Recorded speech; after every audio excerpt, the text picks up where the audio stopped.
Swansea yn reiddiol o Abertawe. Fe aeth Trudy ymlaen I astudio ym Mhrifysgol De Cymru. Trudy obtained her business studies degree from the University of South Wales. Her career developed quickly into senior leadership and international roles, working with gan weithio gyda cwmnïau fel Microsoft, Oracle, Sun Microsystems a BT.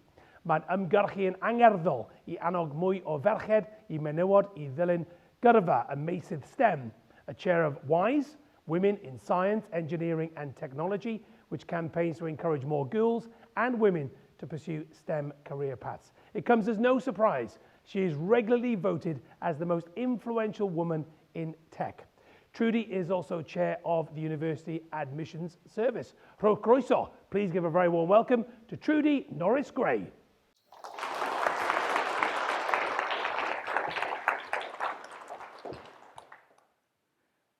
I lived on a windy hill in Swansea. I was one of 8 kids, number 7. Had a wonderful father who was a coalman and a wonderful mother who took in sewing for pen money. Fabulous childhood, always happy, always playing. But as you can imagine, money was short. That became a motivator for me. Now, from that lovely hill, there wasn't such a lovely landscape to one side. What I could see was the industrial wasteland of the smelting, the spelting, the copper industries that laid that area of Swansea to be in the most polluted area in the whole of Europe. But on the other side, what I could see was the beautiful hills, the beautiful rolling hills of the Brecon Beacons. And those Brecon Beacons seemed to call to me.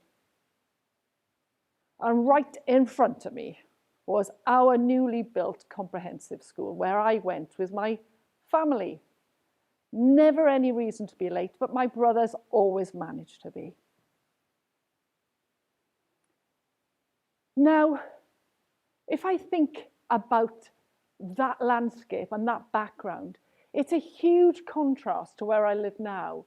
I live in Seattle. That's bedazzled by beautiful glass palaces, beautiful tech industry skyscrapers, where I managed to run global business for one of the biggest companies in the world. Now, education was always important to me. I knew it was a ticket to a bright future. Schooling, education, learning came easy to me. I was often top of the class. I liked school. I even liked school dinners. I got to 16. I did my O-levels, as they were called then, now GCSEs. I sailed through them. I got them all, and I got them all first time. I entered the sixth form first, and I became the charity coordinator for the school, because that was another motivator for me, is where I could to help others. I was voted by my classmates to be head girl. I was destined for a bright future. I was destined for university. But then the wheels came off. My beautiful mother, who'd been painfully ill for many years, died. And if it wasn't enough to lose such a precious person, I then went on and flunked my A-levels completely. I felt an utter failure. I couldn't look people in the eye. I felt I let them down. I felt I let my mother down. I couldn't look at those beacons that had been beckoning to me for all those years. What to do? I got offered a job as a secretary. Now, I had always dreamed that I would have a secretary of my own. The other option was to keep trying.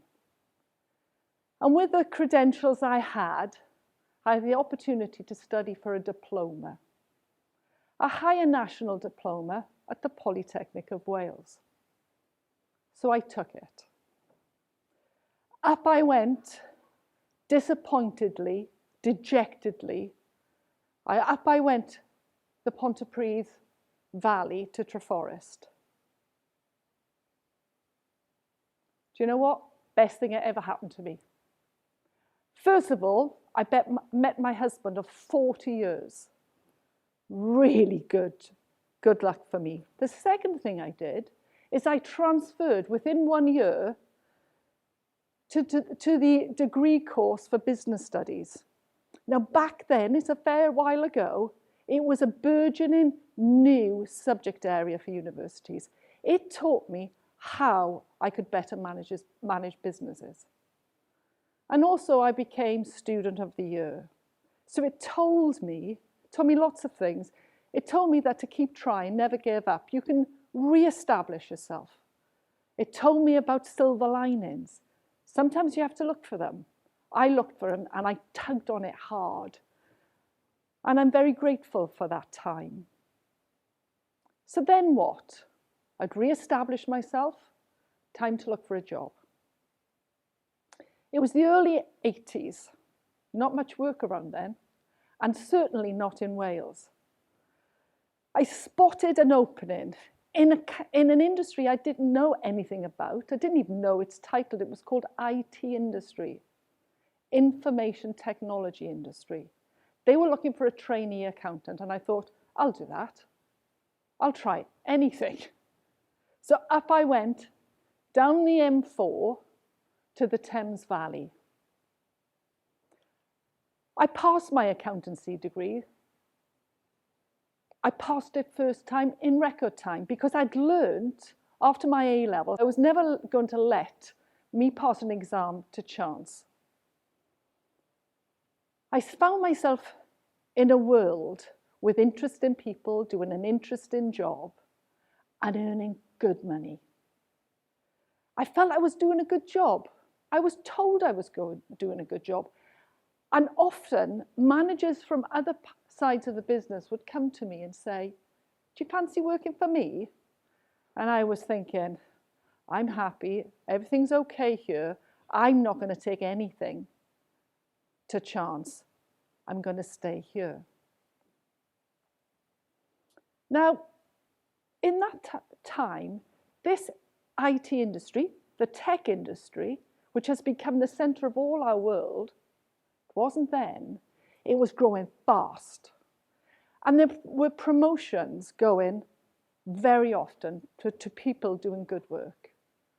And I was watching these promotions thinking, well, where's mine? And I soon realized that these promotions were going to all my male colleagues. So, what to do?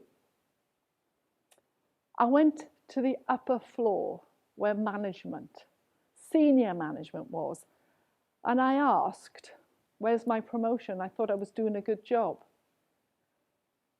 And the boss's boss said, you're absolutely right. Here's your promotion. You do it, you overdo it. I came back, I was thrilled.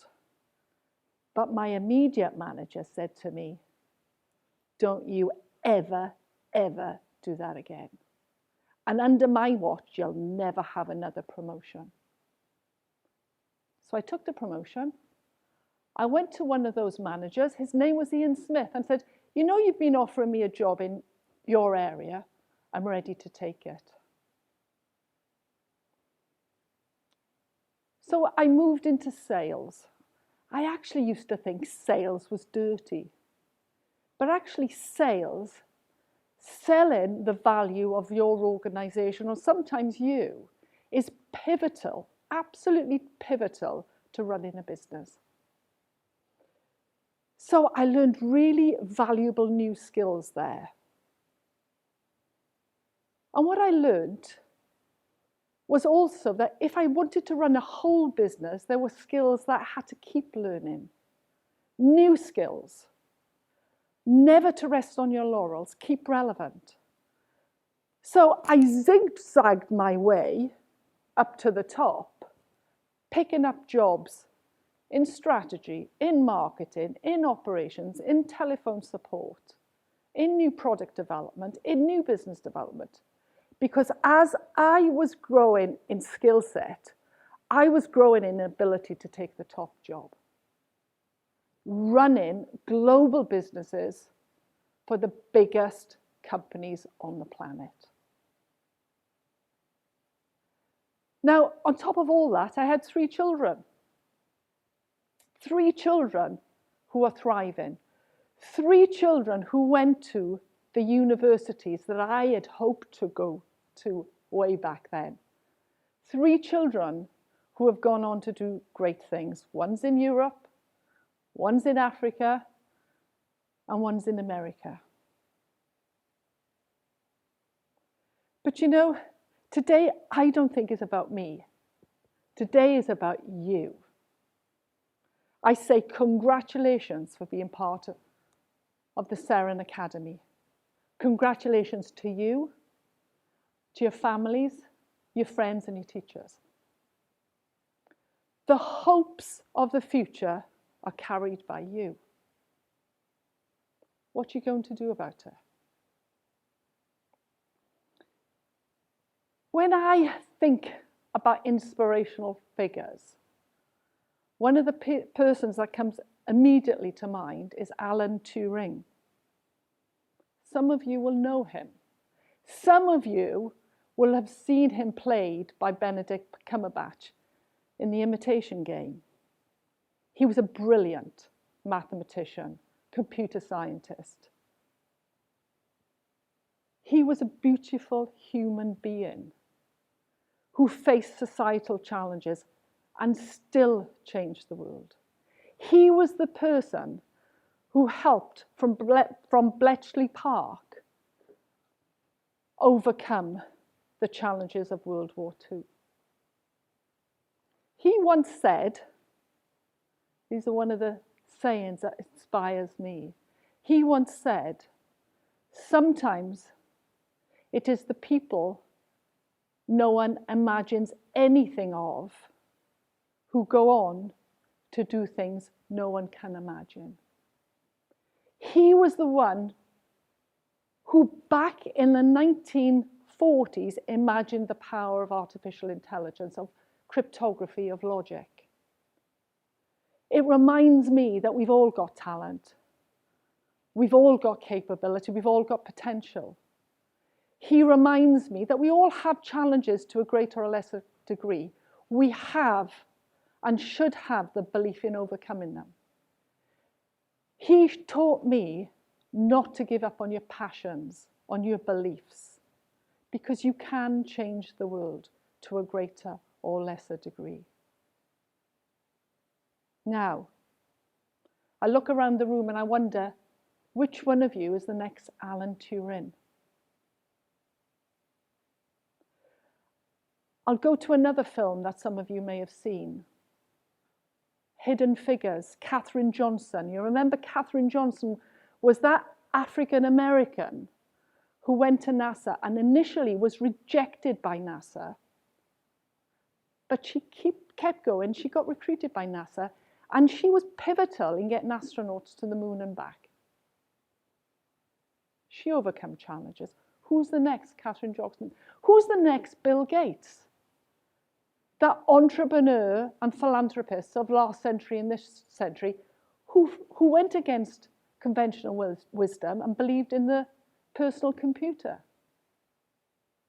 Who is the next Ada Lovelace, the daughter of the poet Lord Byron, who back in the 1840s defied social convention and became the world's first computer programmer? Believe it might be you. Believe it will be you. With belief and determination, you can achieve so much. As I said, you carry the hopes of the future. It's your imagination, your belief, your determination that can and will change the world for the better. Whatever leader you are in the future, whether it's for your community, your family, for bigger organizations, you can change the world, little or big. Believe it will be you. Now, I believe, coming from the tech world, that we've only seen a little about the technology advances that are capable of being deployed in society. I think technology is going to be rocket fuel for innovation and for human advancement and well-being. But there are a few other ingredients that I think are important to fold into that. Work together. We are better by working together, taking skills from each other to come up with better solutions. We need to have diversity of thought and background. Fold that into the mix. We need to have belief and grit and determination to deliver at our best. Now, there's another inspirational figure that I'm sure you've all heard of, Nelson Mandela. He was in prison for 27 years and became the first president of South Africa after apartheid. And he said something else that I believe we should listen to and act on. He said, as we let our light shine, we give others the permission to do the same. As we are liberated from our fears, our presence helps others to be liberated too. So help others. Don't step back, step forward. Don't be embarrassed about being good. Be better. You have our hopes. Now, you are part of a special academy, the Seren Academy. I have another challenge for you. I'm going to say it's not where you start in life. It's about where you're going. Dream, imagine your future. Let your light shine forth. Good luck.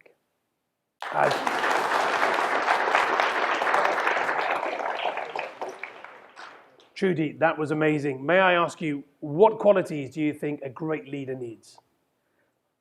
Number one, absolutely unquestioned, number one in my book, humility. You don't know all the answers all of the time, but looking to others and having the humility to know that within a group or collective, there is the answer, there is the potential. One of the qualities is to unleash that potential in others. So I would say grit, determination, belief, but above all, humility. I love that. What type of technology jobs do you think they'll be needed in about 10 years' time? Who knows? Right? I think one of the things I'd like to share with you is that as I was in the tech industry for 40 years, I genuinely didn't know what jobs were available to me 2 years out. Because in some instances, the technology, even if it had been invented, hadn't been productized. So I would say acquire skills that will allow you to step in to those jobs as they become available. Keep a keen nose and listen out to where the changes in the technology are going, because if you get there first, you get there ahead of the pack. Any questions from our audience? Can I just say, first of all, that was an amazing speech. Our question we've got is, if you hadn't become a leader in the STEM sector, what other job would you like to do? Do you know, one of my children works for the Foreign Office, and he's in the diplomatic corps. I think I'd like to have done that because it allows me to work with a whole host of people, a whole host of nations. And actually what we do is very powerful. That soft power is very powerful. I would have liked to have done that. So politics? Not politics, because it's diplomacy. And I guess it is in service of our nation. And I think it gives me two things.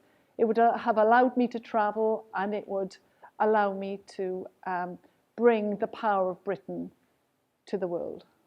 Okay, thank you for your question. I think we have another one before we make our way to the front. Okay, take it away. Hello. What is the biggest risk you think you've ever taken? Wow, that was a really good question.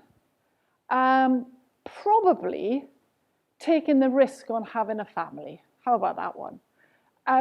Because way back then, people used to say to me, you couldn't have a career and a family. You'd have to make a choice. And I'm not saying that it wasn't, it was hard work having the two, but it was the belief that having a family was very important to me. Having a career was very important to me. And it was trusting my gut and my grit and determination that saw me through. I love you talking about grit and determination. Fantastic. Two more questions, I think, from the front. Hello. Hello. Did you ever feel bad when you were discriminated at your first job due to your gender? Absolutely, unequivocally, utterly. But you know, back then, I didn't realize how bad it was. Because the way you were brought up, you had your own social scene, your whole setup. But what the mistake I made, if I did make a mistake, and I've made plenty, was not calling it out fast enough. So if anybody does have discrimination or feel unbiased, smile, say, I think I got an issue here, can you help me with it? And you know, too often people are not aware of their own biases, their own discriminations. So the answer is absolutely I did. And to all of us, we have to make the world a better place by calling out bias and discrimination where we see it. Some of us see it before others. Step forward. Amazing. Very, very powerful. And our final question at the front. Hello. You've gone through some challenging obstacles in your life. Have you ever felt like giving up? The answer is yes, for a moment. Just for a moment. And then something kicks in and says, no, we don't need to do that. But you know, allowing yourself to feel those emotions and actually use them as a momentum, as a propulsion to actually get back up that hill. And one of the techniques, if it's ever useful, is sometimes when you think the hill is just too big to climb, it's too steep, too many obstacles, look down. Realize what you have achieved and how much you've traveled already to date. Give that the energy to push you back up. Fantastic. Diolch yn fawr iawn. Thank you very much indeed. Please join me in thanking Trudy. Thanks very much. Thanks very much. You've listened to my career journey. Now let's think about yours. Pick one job that will be in demand in the future. Find out what the job involves, what skills are required, and what GCSEs you'll need to choose to be successful in that role. Are you a tech leader of the future? I bet you are. Wishing you lots of success on your career journey. Good luck.